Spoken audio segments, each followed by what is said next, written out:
So here we are at Sacred Circle Homestead, and we're about to store some nuts so they can stratify over the winter and they'll be ready to sprout in the spring. So the technique we use here is we get some 5-gallon buckets. We usually pick these up for free from local supermarket delis and bakeries and whatnot, and they'll just throw them away usually. So we just ask them politely. Sometimes they get a little irritated with us, but it's less than the waste stream and a useful product around here.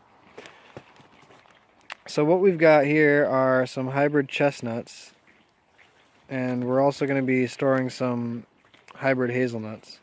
So basically what we'll just do is we'll fill these buckets with a little bit of what we have here is leaves, some old wood chips, which are almost soil now, and probably a little bit of soil in here too. So we'll just fill the buckets about halfway with some leaves and some sawdust, some leaves and mulch, and we'll store these beautiful little nuts in there, and they'll sprout into nice trees next spring. So we'll pause here and then we'll show you the finishing product. So you might not be able to hear us because of the dripping of the water from the shed, but here's our effort anyway.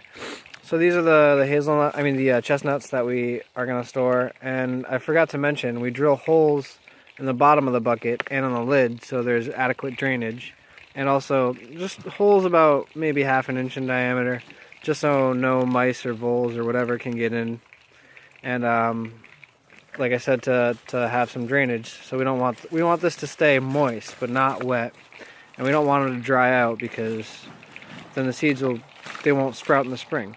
Basically, you want to mimic nature as best as we can.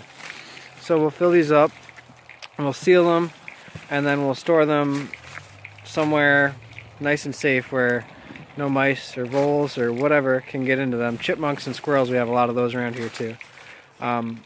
We want them to eat the nuts that they find, not the nuts that we store for them.